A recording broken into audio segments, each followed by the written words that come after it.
The fluorescent lights of Terminal 3 hummed with their usual sterile brightness as hundreds of passengers shuffled through the morning rush at Chicago O'Hare International Airport.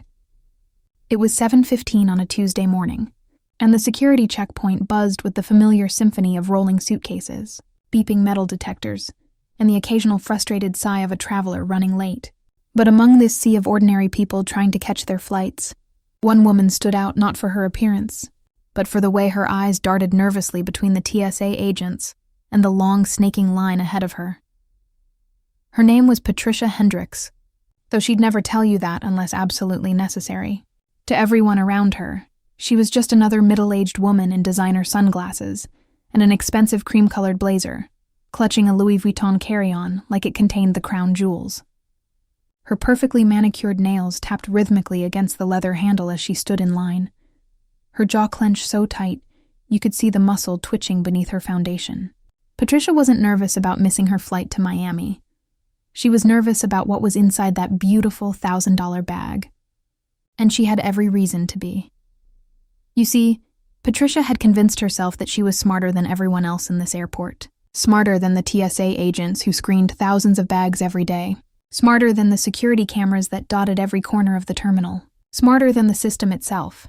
She'd spent the last 3 weeks planning this moment, rehearsing her lines, perfecting her poker face, and now, as she inched closer to the X-ray machines, her heart hammered against her ribs like a trapped bird desperate for escape. Inside her carry-on, nestled between her neatly folded cashmere sweaters and travel-sized toiletries, were 3 prescription pill bottles that didn't belong to her.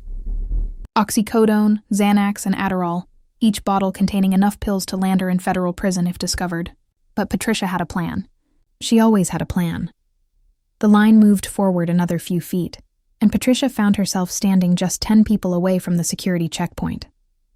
Her palms were beginning to sweat inside her leather gloves, an accessory she'd chosen specifically because she thought it made her look sophisticated and above suspicion.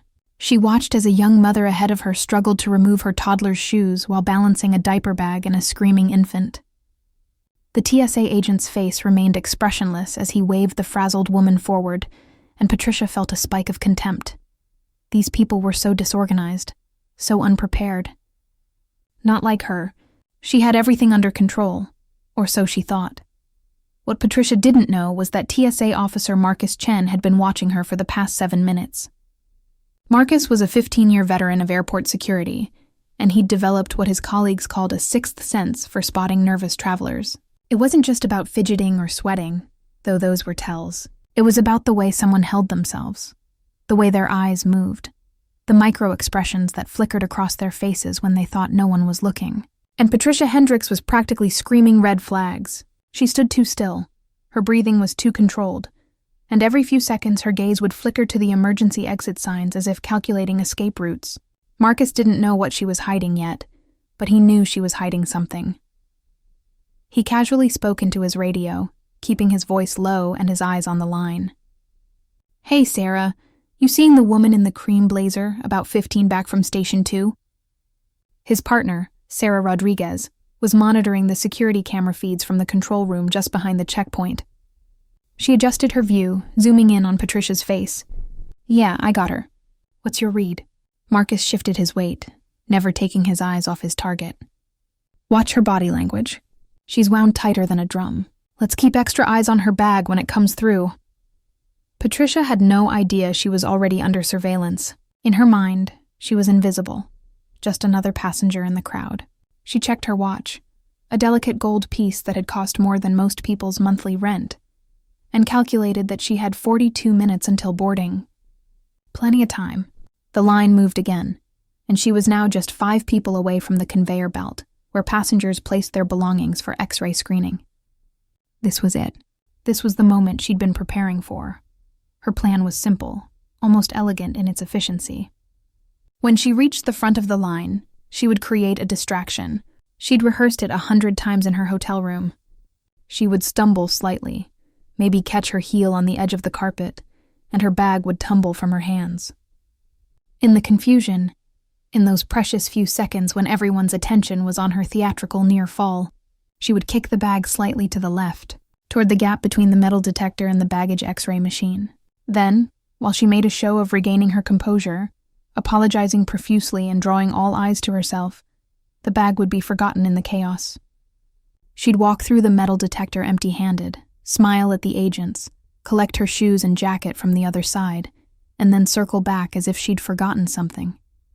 By then, the line would have moved on.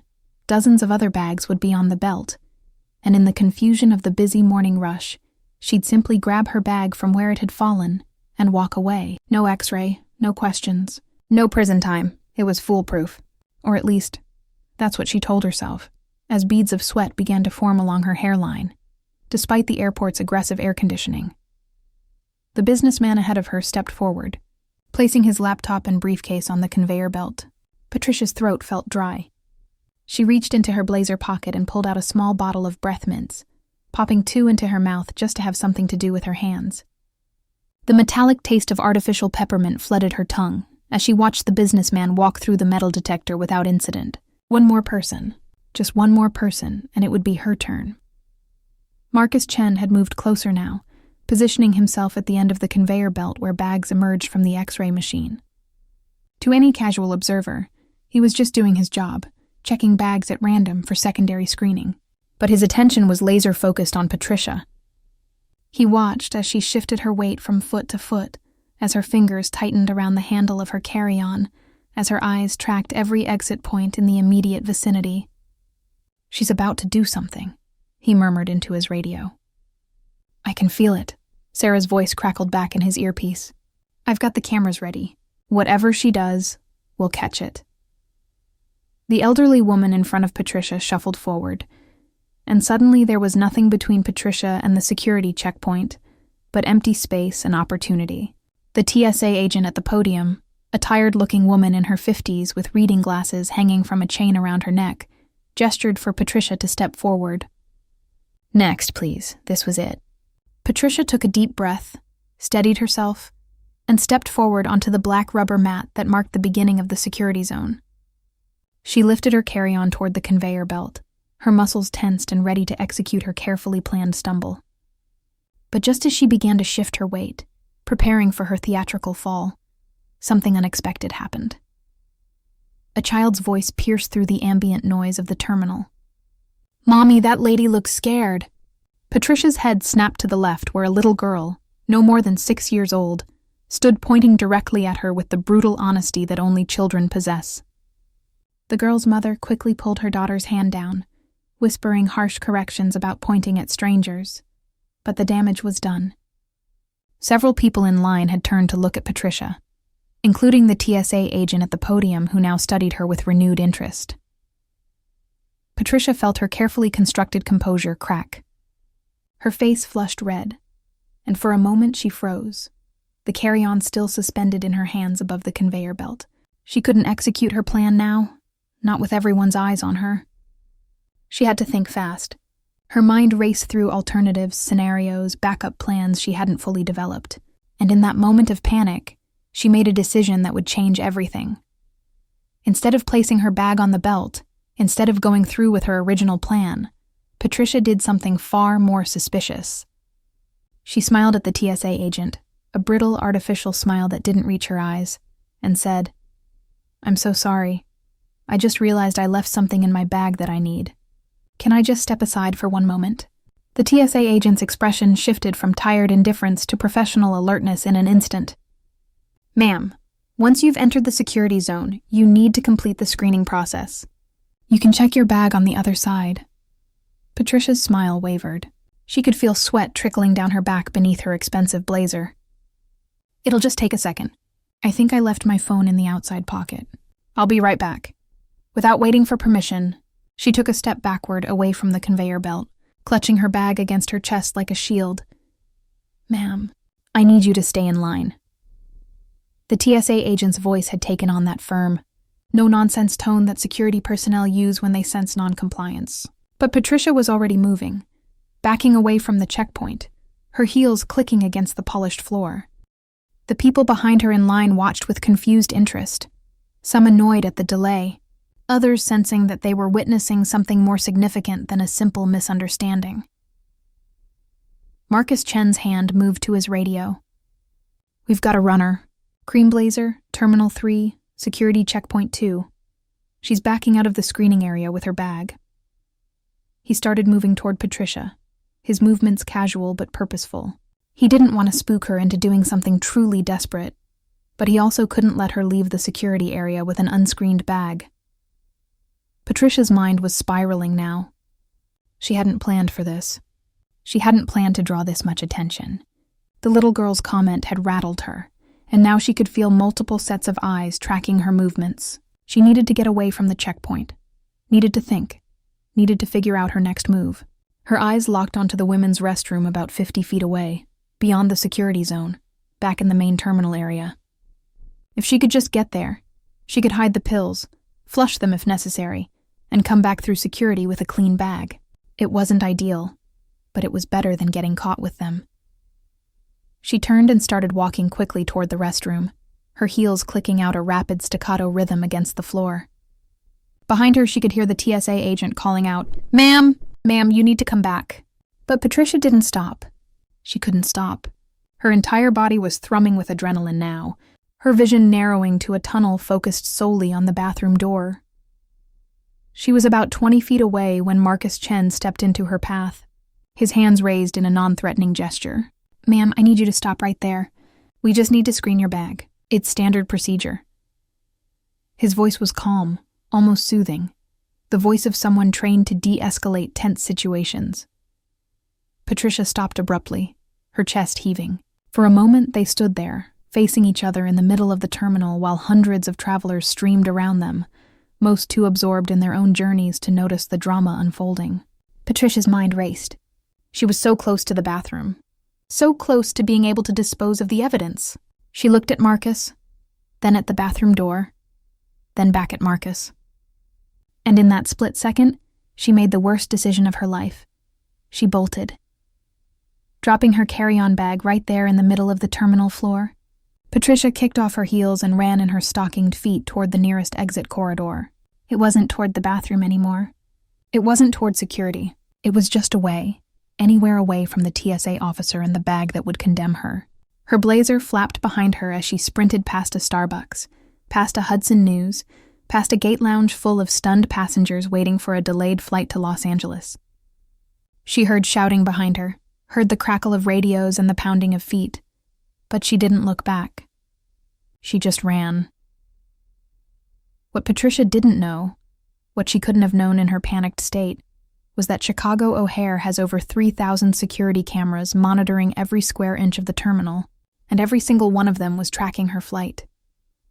In the security control room, Sarah Rodriguez was coordinating Patricia's pursuit with airport police, while simultaneously reviewing the footage of what had just transpired. She'd watched Patricia back away from security, watched her abandon her bag, watched her run. And now, as she zoomed in on the abandoned carry-on sitting in the middle of the terminal, she made a radio call that would bring this situation to its inevitable conclusion. "We have an abandoned bag in Terminal 3, approximately 50 feet south of Security Checkpoint 2. Initiating Code Yellow Protocol. All available units respond." The moment those words went out, the entire terminal's security posture shifted. Code Yellow meant potential threat. It meant an abandoned bag that needed immediate attention. Within 60 seconds, the area around Patricia's designer carry-on had been cordoned off. Within 90 seconds, a bomb-sniffing dog and its handler had arrived. Within 2 minutes, a perimeter had been established, and nearby passengers had been moved to a safe distance, many of them filming the scene on their phones, already composing social media posts about the bomb scare at O'Hare. But Marcus Chen wasn't watching the bag. He was watching Patricia, or rather, he was watching the security feeds as cameras tracked her movement through the terminal. She'd made it about 200 yards before realizing she had nowhere to go. Every exit was monitored. Every corridor led either to another security checkpoint or to a dead end. She'd trapped herself in the most surveilled building in Chicago, and there was no way out. Patricia finally stumbled to a stop near Gate B-17, her breath coming in ragged gasps. Her perfect makeup running with sweat and tears, she didn't remember starting to cry. She pressed her back against a floor-to-ceiling window overlooking the tarmac, and that's when she saw them. Airport police officers approaching from 3 different directions, moving with calm, professional efficiency. They weren't running. They didn't need to. There was nowhere for her to go. "Ma'am, I need you to put your hands where I can see them and get down on your knees. The officer, who spoke, was a tall man with graying hair and the kind of steady voice that suggested he'd done this 100 times before. Patricia looked at him, then at the other officers, then out the window at the plane sitting on the tarmac, at the freedom she'd never reach. Her legs gave out and she slid down the window until she was sitting on the floor, her expensive blazer bunched up around her waist, her stockings torn, her face a mess of mascara and foundation and tears. I didn't do anything wrong, she whispered, but even she didn't believe it. The officers moved in carefully, one of them producing zip-tie handcuffs, while another began reading Patricia her rights. The passengers at Gate B-17 watched in stunned silence, some still filming, others whispering to their traveling companions, everyone trying to piece together what they'd just witnessed. Patricia didn't resist as they pulled her hands behind her back and secured them. She just sat there, numb, her mind unable to process the catastrophic failure of her perfect plan. Back at Security Checkpoint 2, the bomb squad had arrived. The K-9 unit had already sniffed Patricia's abandoned bag and determined there were no explosives, but protocol dictated a thorough examination of any bag abandoned in a security area. Marcus Chen stood at a safe distance, watching as a bomb technician, dressed in protective gear that made him look like an astronaut, carefully approached the Louis Vuitton carry-on. The technician used a portable X-ray machine first, scanning the bag's contents without opening it. On the monitor, everyone could see the outline of clothing, toiletries, and 3 small rectangular objects that were denser than the surrounding items. The technician radioed back to his team. No explosive signatures. I'm seeing what appears to be prescription bottles, moving to manual inspection. Marcus watched as the technician carefully unzipped the bag and began removing items one by one. Cashmere sweaters, designer toiletries, a leather wallet, a tablet computer. And then, nestled at the bottom of the bag exactly where Patricia had tried to hide them, 3 prescription bottles. The technician held them up to the light, reading the labels. We've got controlled substances here. Names on the bottles don't match the ID in the wallet. Someone called DEA. We've got ourselves a drug smuggler. The area around the bag, which had been tense with the possibility of danger, suddenly relaxed. Passengers who'd been moved away began filtering back toward the security checkpoint, grumbling about the delay, but relieved it hadn't been anything more serious. The bomb squad packed up their equipment, and airport security took custody of the bag and its contents as evidence. Marcus stood there for a moment, looking at the 3 pill bottles now sealed in evidence bags, and shook his head. All of this drama and panic and risk, for some pills. He'd seen it before, but it never stopped amazing him how people would throw their entire lives away for the stupidest reasons. In a holding room near the airport police headquarters, Patricia sat in a metal chair, still handcuffed, while 2 DEA agents and an airport security supervisor stood across from her. The supervisor, a no-nonsense woman named Detective Lisa Morrison, placed a clear evidence bag containing the 3 pill bottles on the table between them. These were in your bag, Ms. Hendricks, oxycodone, Xanax, and Adderall, approximately 600 pills total. Street value around $15,000. The names on these prescriptions don't match yours. Want to tell us where you got them? Patricia stared at the pills through the plastic bag. Her throat felt like sandpaper. Her perfectly planned trip to Miami, her carefully constructed new life, everything was crashing down around her. I want a lawyer, she finally croaked. Detective Morrison nodded. She'd expected that. That's your right. But I want you to understand something, Ms. Hendricks. The moment you dropped that bag and ran, you graduated from simple possession to trafficking with intent to distribute. Running from a federal security checkpoint while in possession of illegal controlled substances? That's federal prison time. Years of it. And that's before we add in the charges for creating a security incident, abandoning luggage in a sterile area, and resisting a federal officer. Patricia's head dropped to her chest.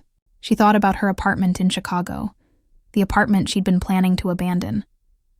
She thought about the debts she'd been running from, the gambling losses that had driven her to steal her sister's prescription medications and try to sell them in Miami.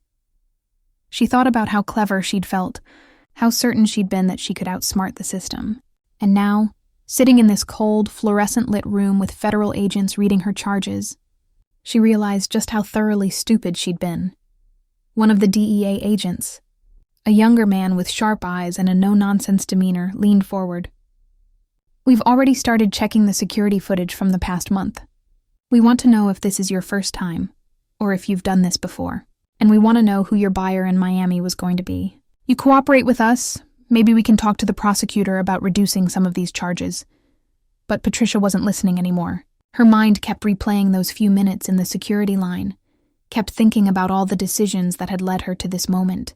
If she'd just put the bag on the conveyor belt, if she'd just taken her chances with the X-ray machine, maybe the pills wouldn't have been noticed. Maybe they would have looked like legitimate prescription medications. Maybe she would have made it through. But she'd panicked. She'd drawn attention to herself. She'd run. And in running, she'd guaranteed her own capture.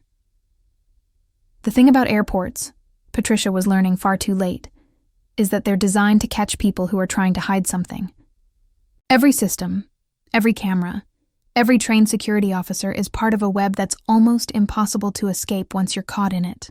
And Patricia Hendricks, in her expensive blazer and designer heels, had flown straight into that web like a moth to a flame.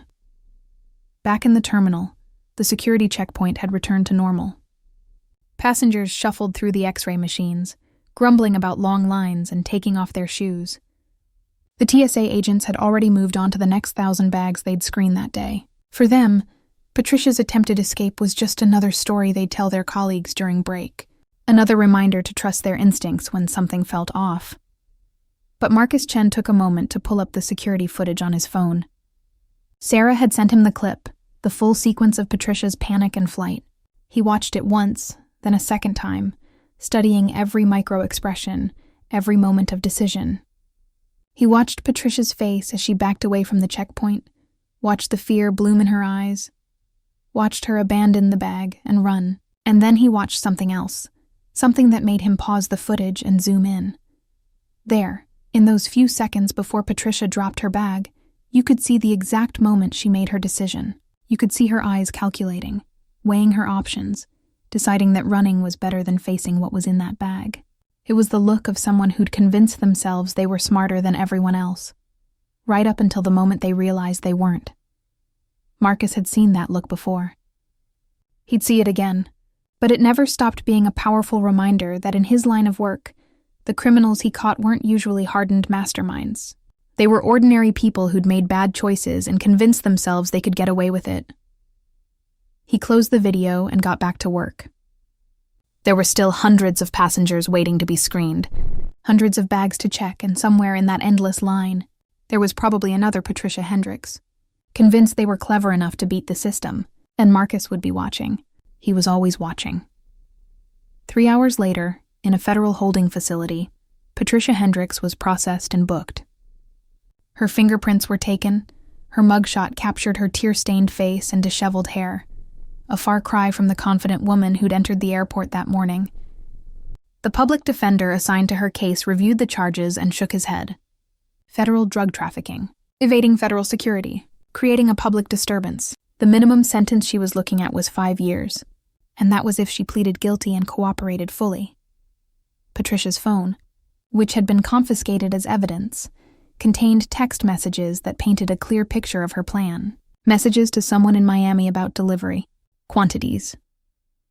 Messages to her sister's pharmacy about lost medications, that Patricia had actually stolen from her sister's medicine cabinet during a family dinner 2 weeks ago. Messages to a friend asking about the best way to pack medications for travel. Every message, every search in her browser history, every piece of digital evidence was building an ironclad case against her.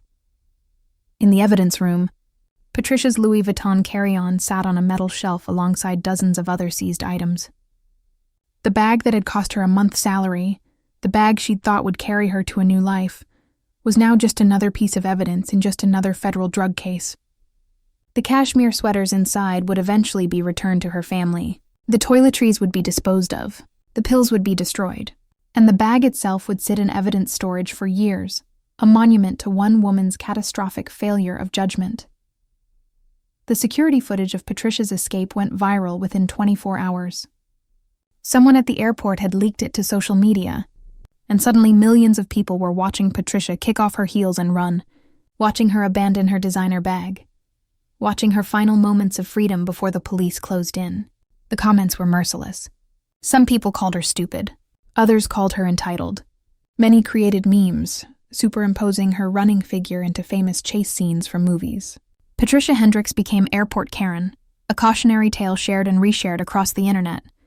Her moment of panic immortalized for the entertainment of strangers, but lost in all the viral videos and mocking comments was the real story. Patricia wasn't a career criminal. She was a woman who'd made bad choices, who'd gotten in over her head with gambling debts, who'd stolen from her own family in a desperate attempt to dig herself out of a hole. She'd convinced herself that one crime, one successful smuggling run, would solve all her problems. She'd thought she was smart enough to beat the system. And she'd learned, in the most humiliating and public way possible, that she wasn't. In the weeks that followed, Patricia's case made its way through the federal court system. Her lawyer negotiated a plea deal. She would plead guilty to possession, with intent to distribute and cooperating with authorities to identify her intended buyer in Miami. In exchange, her sentence was reduced to 3 years in federal prison, followed by 2 years of supervised release. She would lose her job, her apartment, her reputation. She would serve her time in a facility 300 miles from her family, seeing them only on occasional visits that left everyone feeling empty and uncomfortable. The sister whose medication she'd stolen refused to speak to her. The friends who'd known her as a successful marketing executive gradually stopped answering her letters from prison. Patricia Hendricks, who'd walked into O'Hare Airport that Tuesday morning, convinced of her own cleverness, became a convicted felon whose mugshot appeared in every Google search of her name. Her entire life, reduced to a viral video and a cautionary tale about the consequences of thinking you're smarter than the system. Back at O'Hare, Terminal 3 continued its endless cycle. Thousands of passengers passed through Security Checkpoint 2 every day. Most of them were honest travelers, going about their business, catching flights to reunite with family or close business deals or start vacations. The TSA agents screened their bags, checking for prohibited items, maintaining the security that kept air travel safe. And occasionally, every few weeks or months, someone like Patricia would try something stupid. They'd hide something they shouldn't. They'd panic when confronted. They'd run, and the cameras would catch it all. The security officers would do their jobs. The system would work exactly as designed. Because that's the thing about airports. The thing Patricia Hendricks learned far too late. They're not places where you can hide. They're not places where you can run. Every corner is watched. Every exit is monitored. Every bag is screened. The moment you try to beat the system, the moment you convince yourself you're clever enough to outsmart it, you've already lost. Marcus Chen still thinks about Patricia sometimes, usually when he spots another nervous passenger with too calculated movements and darting eyes. He thinks about how a simple decision to put illegal pills in a carry-on bag cascaded into a complete life implosion. He thinks about how 3,000 security cameras and one trained officer's instincts were all it took to unravel what Patricia thought was a foolproof plan. And he thinks about the hundreds of people who probably got away with similar schemes, not because they were smarter, but because they were luckier, because they didn't panic, because they didn't draw attention to themselves. But mostly, he thinks about that moment in the security footage, that instant when Patricia made eye contact with him and then bolted. That moment when she chose flight over fight, when she abandoned her bag and her plan and her freedom all in one panicked decision. It's a reminder that his job isn't just about catching criminals. It's about understanding human nature, understanding the tells and the signs that separate innocent nervousness from genuine guilt. It's about trusting his instincts and staying vigilant, because somewhere in the endless line of passengers, there's always another Patricia Hendricks, convinced they can beat the system. The abandoned Louis Vuitton bag remained in evidence storage for 3 years, until Patricia's case was finally closed. At that point, per federal regulations, it was supposed to be returned to her family, but her family wanted nothing to do with it. The bag that had once symbolized Patricia's success, her good taste, her aspirational lifestyle, became just another unclaimed item in a federal warehouse. Eventually, it was auctioned off, sold to a resale shop for $40, a fraction of its original value. Someone bought it without knowing its history, without knowing the role it had played in Patricia Hendricks' downfall. They probably carry it today, blissfully unaware that their stylish accessory was once evidence in a federal drug trafficking case. And Patricia? She served her full 3 years, with no time off for good behavior because federal sentences don't work that way. She was released on a cold morning in November, walking out of the prison gates with the same small bag of belongings she'd entered with. No one was there to meet her. Her family had moved on. Her friends had forgotten her. The world that she'd left behind had continued spinning without her, and there was no place in it for a convicted felon with a viral video immortalizing her worst moment. She tried to rebuild.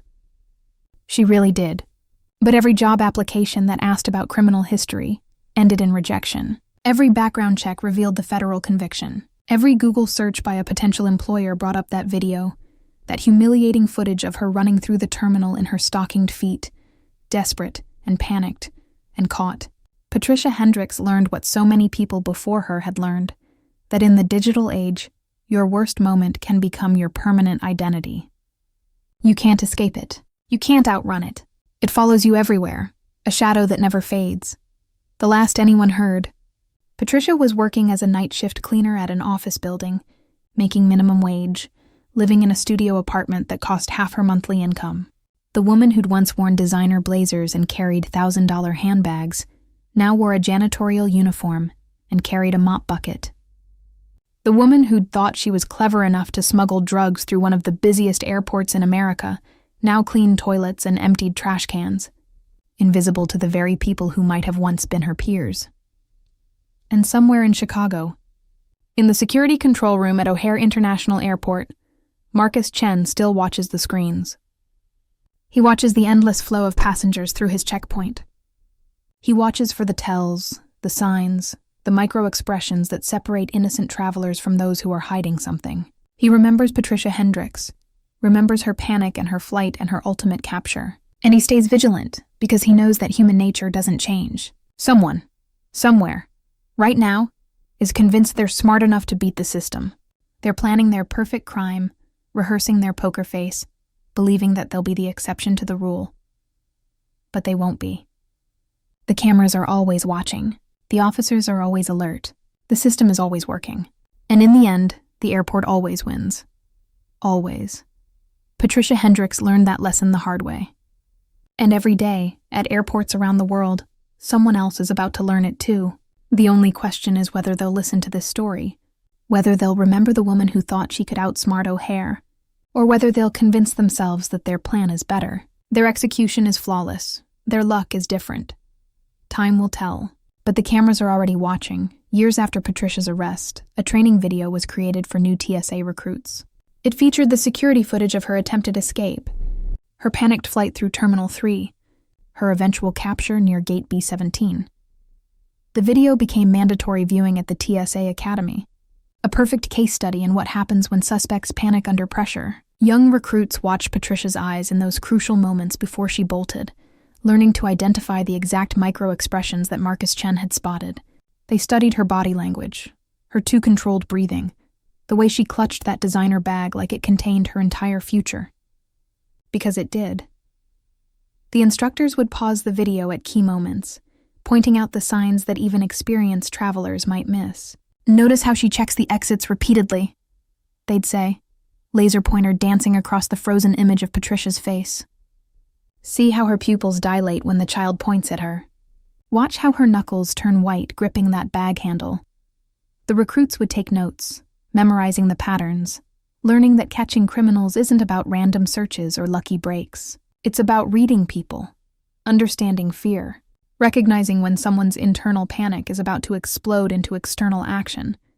But the training video never showed what happened to Patricia after the cameras stopped rolling. It didn't show her first night in county jail, curled on a thin mattress, still wearing her torn stockings and ruined blazer.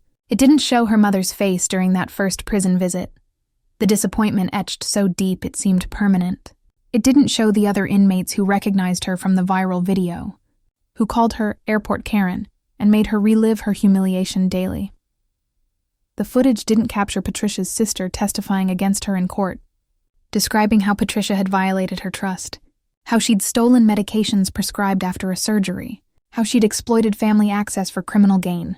The cameras weren't there when Patricia's ex-boyfriend gave an interview to a local news station, revealing that she'd had a gambling problem for years, that she'd maxed out credit cards and taken out loans she couldn't repay. The video didn't show how Patricia's entire life became public domain, dissected by strangers on the internet who felt entitled to judge every choice she'd ever made. What the training video did show, perfectly and repeatedly, was the moment of decision. That split second when Patricia chose to run instead of face consequences. That instant when she believed her legs could carry her faster than the reach of federal law. That fraction of time when she thought abandoning evidence would save her, not realizing that abandoning the bag was itself evidence of guilt. New TSA recruits watch that moment over and over, learning that criminals don't get caught because security is perfect.